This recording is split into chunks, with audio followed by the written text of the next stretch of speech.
welcome to the roast on this fabulous Monday. You know how I feel about Mondays. My favorite day of the week because it sets the tone for the week. Good morning to everybody out there getting off their graveyard shifts. If you're at work, what is happening? Getting ready for work, what is happening? Teachers, students, cops, beer salesmen, you name it, the overnight dancers. Good morning to you all. Spinoni's back in the saddle here. Good to have Joe Spinoni back. Sam Lovitz here, feeling good about his Miami Hurricanes. Comcast Business Text Line, Twitch and YouTube, powered by First NorCal Credit Union. Good morning to you all. Good morning to you, Joe Shasky, the Butcher. I am Bonte Hill. We're having a great time talking about football today. We will get into Dwight Howard and the Golden State Warriors a little bit later in the program because I know Warrior fans are starting to get antsy.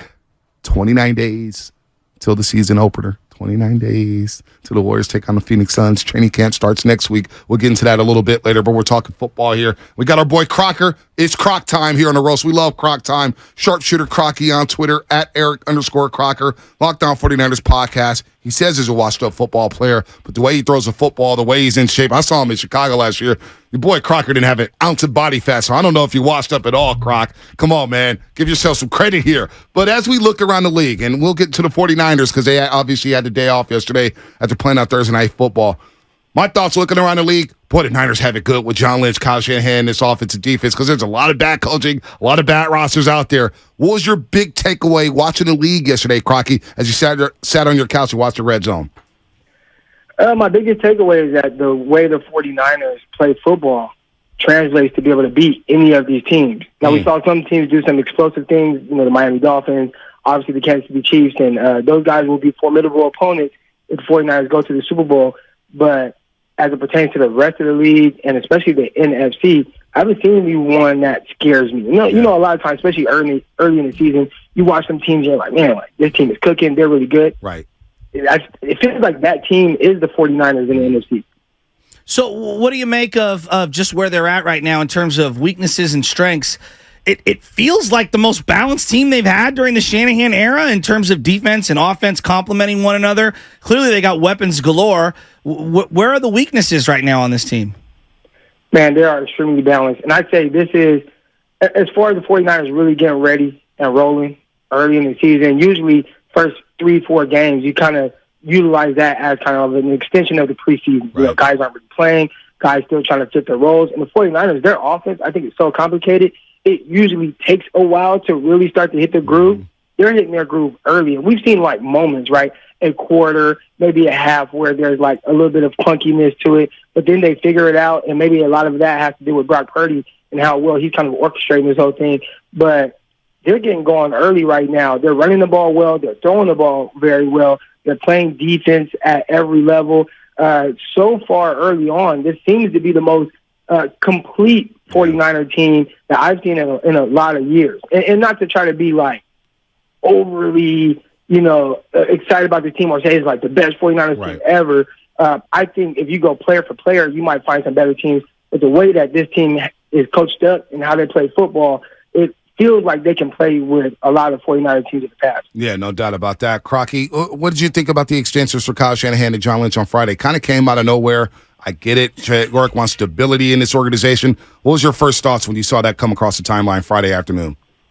I had asked my co-host on Locked on 49ers, Brian Peacock, I said, Is this something we were supposed to know about? Is this something that has been in the works?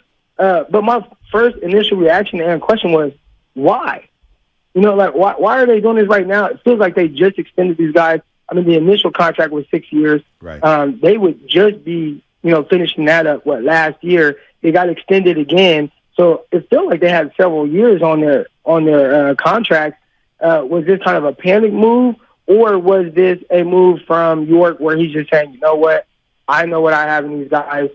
They coach well. Everything is great. Everyone's in lockstep. Let's just continue to kind of give these guys a lifetime contract. But if I'm looking at how maybe other teams would do it, and maybe I shouldn't do that because so far with how a lot of the 49ers have done things, other teams might not follow that blueprint.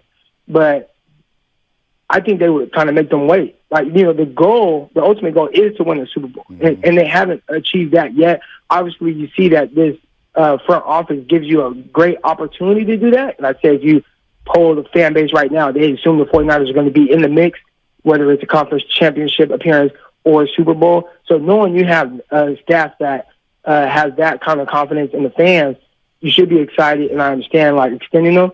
But for me, it just feels a little too soon if you don't have to do it. Yeah. How many GMs, coaches in the history of sports is overcoming the Trey Lance trade and debacle? Like Darko Milicic in Detroit with Larry Brown, they won a championship. He didn't do anything. They whiffed on that, right? But they didn't move heaven and earth to go get him. I can't think of anyone in the history of the game who's got an extension after a miss of this magnitude because they don't feel it at all. Well, how many guys have found a quarterback by the name of Brock Purdy that was drafted with the last pick in the 2022 draft, right? That's the biggest piece in all of this.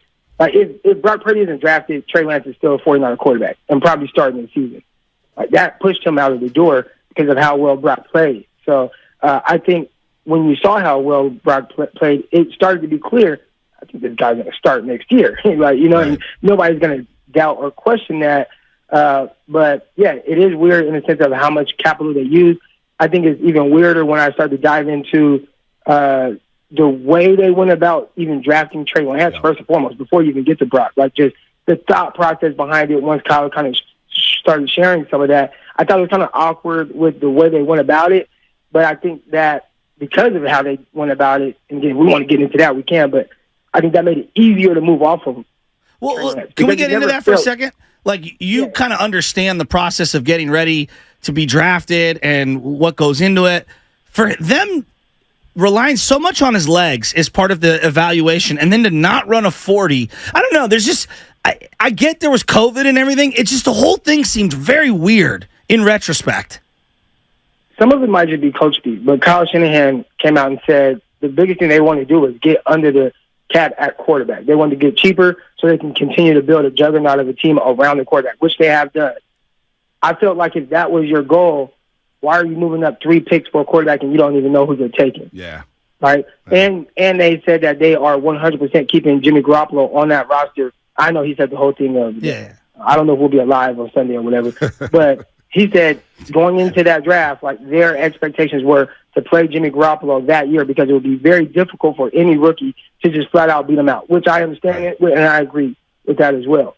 So if that's your thought process, hey, I'm going in with Jimmy no matter what. He's our guy, and we feel like as long as he's healthy, he can lead us to a championship game. Why are you trading up? Why are you using 3 first-round picks on a quarterback? Why not wait and sit and see, all right, who falls to us? And if you don't like the guys that fall to you, which we know Mac Jones would have, and they probably would have liked him, but if you don't like the guys that fall to you, then, all right, you get another crack at it next year, but you planned on playing Jimmy this year anyway. So, just their whole philosophy of trading, not being all in on a quarterback, calling Aaron Rodgers the night before or his people to see if he's available, that lets you know they were never all in on any part of the process that goes into really drafting and developing a quarterback, especially with how much they gave up. So Trey Lance kind of never had a true opportunity that people think he got. Eric Crocker. It is Croc time here on the Morning Roast. At Eric_Crocker on Twitter, of course, or X, whatever the hell they call it. Lockdown 49ers podcast with Brian Peacock. And I always thought they were in on Deshaun Watson that offseason once they missed out on Stafford, but things happened with Deshaun Watson. Maybe they got some intel on that. I was like, oh, we can't do that around here. So anyway, Trey Lance is gone. Niners are rolling right now. They're 3-0. They take on the Arizona Cardinals, who got their attention yesterday by beating the Dallas Cowboys. You can't sleep on them. But I do want to get on Shanahan for a second, because we're watching Jimmy G last night with the Las Vegas Raiders, and we've been up and down that roller coaster ride. Does Shanahan get elevated just by the way Jimmy Garoppolo played yesterday? Oh, wait, it was maybe a little more Shanahan than Jimmy G with the success the Niners had. That's exactly the comment I just got from someone. I talked about Jimmy Garoppolo, and I said, this is setting up to be a classic Tennessee moment. He does just enough to where you feel like you're out of it. The team hangs around. He gets the ball back with limited time, goes down and scores, and now he looks like the hero, even though he's the one that kind of does it. That's what it felt like was going to happen. And it didn't happen that way. And somebody said, well, he doesn't have Kyle Shanahan now. And now he's just one of the more overrated quarterbacks in the NFL. And I said, you know what? That's a good point. How much of how these quarterbacks play and how we view them, even like Brock Purdy right now. I saw someone talking about his numbers, and they are astounding. But if any other quarterback has these numbers that Brock has, he's a top 5 quarterback in the NFL. Why is Brock not viewed as a top 5 quarterback? I think a lot of it has to do with Kyle Shanahan and people understanding his part, the part that he plays in the quarterback position. He kind of just needs a puppet, do what I say, see the field the way I see it. And if you can do those things and execute it, this offense will be cooking. And I think that's what we're seeing for the 49ers offense, scoring 30 points in 3 straight games, averaging over 30 points a game with Brock Purdy at quarterback. He's like the highest or second highest quarterback in QBR. Completion percentage through the roof. Explosive plays are there. I mean, it's really kind of crazy the level of play that he gets out of guys that aren't Patrick Mahomes type talented, that aren't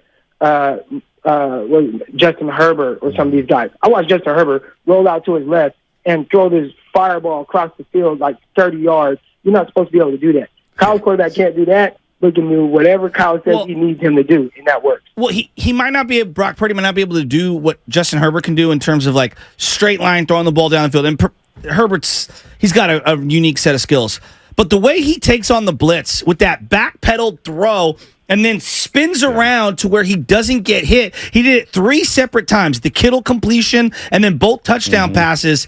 It's got like a shortstop baseball-esque kind of a backpedal throw feel to it, but then the ability to protect himself and not take a huge shot, and then the ball placement was on point. I mean, we could talk a lot about what he isn't, but what he is a guy who makes plays with dudes right in his face.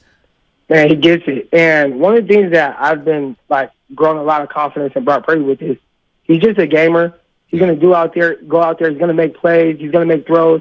A couple of times now, I'd say some of his most impressive throws were like drops, right? You look at last year in the playoffs against the Seahawks. Yeah. He runs around, makes an amazing play on the move, and Brandon Knight drops it in the back of the end zone. Like, that was the only place that he could place that ball. He got it there, and he didn't come down with it. That happened the other night against the Giants, where he throws a beautiful fade to Christian McCaffrey, versus pressure, versus the blitz, right in his face. In the only spot that he could throw it, gave his guy an opportunity to catch it. He actually caught it and got punched out, so I don't want to put all the blame on McCaffrey for the drop, but that just shows kind of the level of confidence that Brock Purdy continues to have in himself and how that grows. And so far from what I've seen, it hasn't wavered, and I think that's the biggest thing. You know, I watched Justin Fields yesterday, and you start to see Justin Fields feel it, right? Like, he's starting to feel that, like, this is not going well. This isn't going good.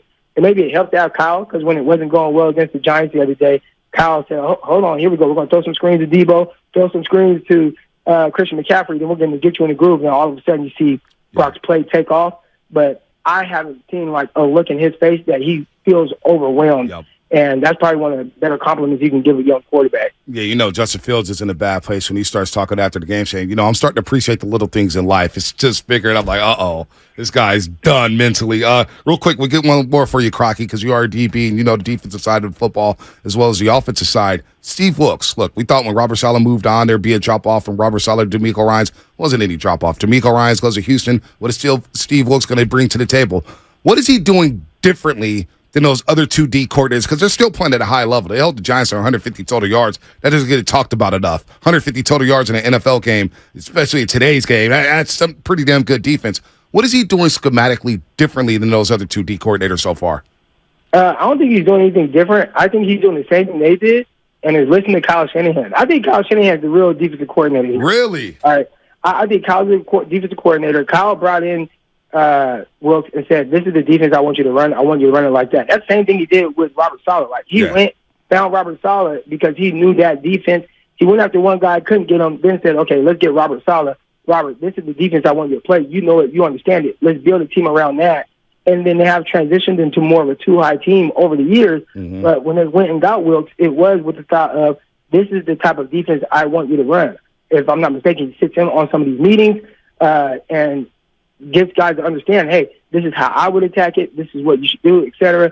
And I think he's kind of the key piece in how well the defense has been. Yeah. No different, because I saw a couple clips that I think you posted, retweeted, and seeing everybody tweet maybe some 5-man lines, like you see Philadelphia on first and second down where they'll run 5 defensive linemen at the line. I saw a couple of that, but nothing different, though. No sweeping changes, huh?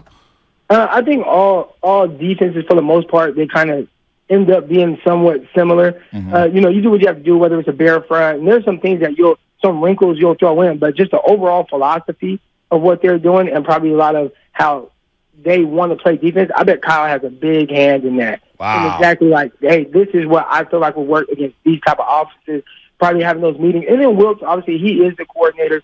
It's on him to make those in-game adjustments. I think they did a really good job of that against the Rams, right? Where Right. You're getting picked apart. You kind of sit back, and maybe Kyle's like, hey, this ain't working.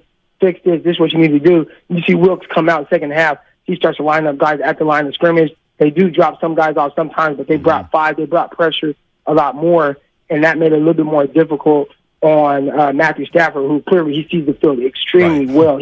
I thought he was going to be washed. He's not washed. Yeah, nah, He looks phenomenal. Yeah, no doubt about that. But I think Kyle has a big hand in how the defense is played. So if there are some changes in it, I think it's changes that Kyle Shanahan ends up kind of implementing, and then Wilkes is able to execute that. And that's why Kyle's guys keep getting jobs. Right. No doubt. That's very good insight there from Eric Crocker. Follow him, man. It is worth it. He knows what he's talking about. Locked On 49ers podcast with our buddy Brian Peacock, of course. Underdog Fantasy. He gives out some picks, player props, all that stuff. Crocky is a good guy, man. Knows the game inside and out. And we thank you for the time as always, man. We love Croc time here on The Roast.